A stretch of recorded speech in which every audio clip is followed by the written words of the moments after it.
What is success to you? That word has come up a little bit lately, and I don't typically use that word because it seems like success means everything and nothing and something different to everybody. When you are using the word success, you're either using it to mean wealth, fame, title, reputation, or you're talking about defining your version of success and defining what success means to you. So it seems like if you're not questioning success, you really are talking about success being what most people think of. People that I'm around the most, I would say the kind of entrepreneurship circles that I'm in, a lot of times we don't mean success as the money and the fame and the reputation and the title, but I would say that the default meaning of the word is just those things. And that's what we're going to talk about today. Last week, I was able to go talk to some high schoolers. I talked to 3 classes of marketing students at my old high school. And one of my key takeaways,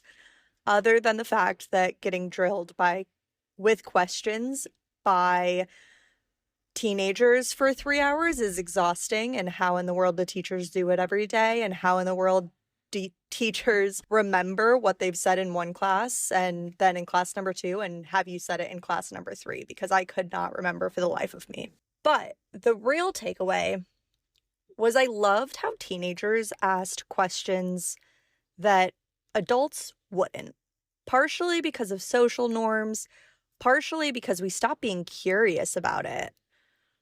And maybe because we're just too afraid to ask. I was asked a lot of marketing and business questions for sure. But the questions that I remember the most, because I just find them so amusing and they really kept me thinking. One student asked me how much I make, and then towards the end of the class, again raised his hand and asked what car I drive.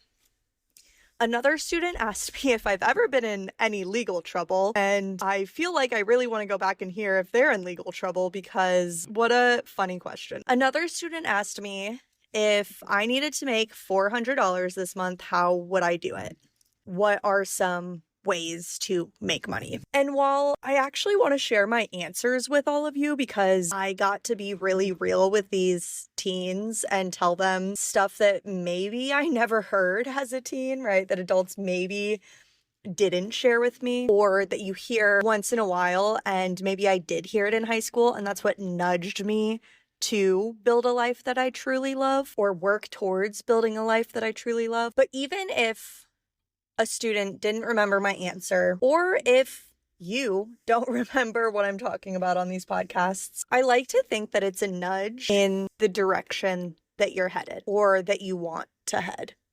Even if it doesn't get you all the way there, you don't remember it, it's a nudge to get you thinking about things a little bit differently, to question some status quos in your life that you maybe hadn't before. For example, the student who asked how much I make and asked what car I drive, and I was able to tell them that I don't drive a fancy car. I drive a car that's 20 years old, or actually 22 years old, and that even though I make enough money to afford a new car, I haven't prioritized buying one. I don't have AC, but that's okay with me, because I prioritize things like travel and investing and saving and setting myself up more so than just having a car. Some people love cars and know about them. I don't. As long as I can get around, we're all good. And so just challenging that kid's belief of the car isn't what makes me successful, right? The money isn't what makes me successful.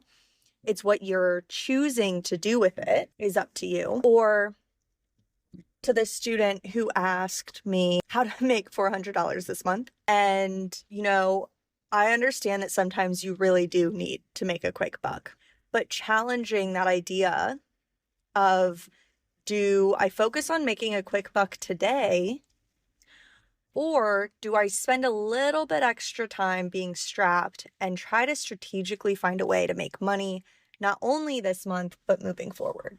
Anyway, like I said, I found it really fun to answer these questions and be super real about things that maybe people aren't always super real about. If you don't take time to define success for yourself, you're gonna find yourself chasing the default of success. And maybe you're not chasing success. Like, I'm not really chasing success because that word to me just holds this default definition.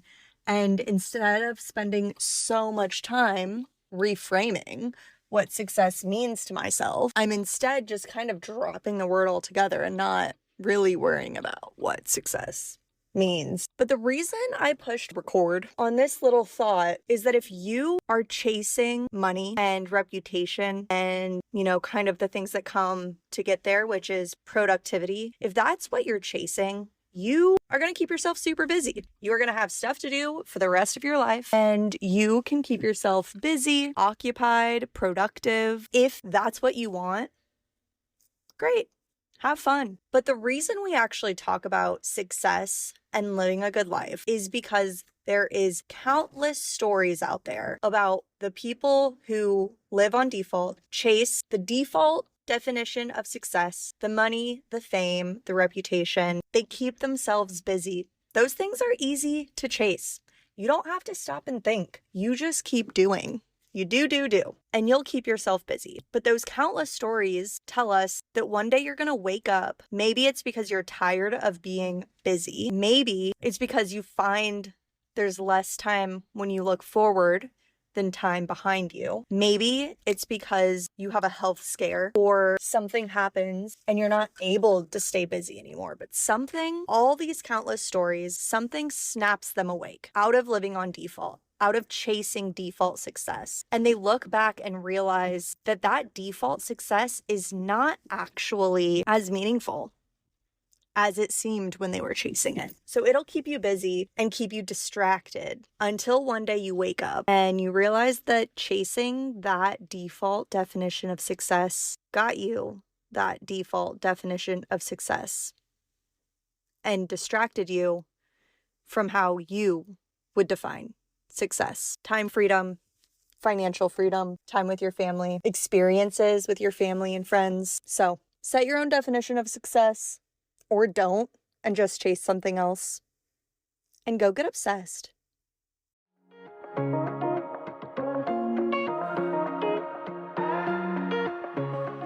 A huge theme in my conversations and coaching calls with business owners is shedding your shoulds, clearing your mental load of the hundreds and hundreds of shoulds so that you can limit your decision fatigue and spend your energy where it really counts. So if you're finding yourself in this never-ending cycle of thinking, I should post more, I should work out more, I should go to more networking events and call my friends more, I want to help you break the cycle. Let's sit down for a 15-minute chat, completely free, and I'll help you shed 3 major shoulds from your mental load. Just click the link in the show notes to schedule your virtual hangout. And a huge thank you to everyone who makes this podcast happen, my amazing team at Sleeked Marketing and the incredible women at Fast Forward Productions. Now let's go get obsessed.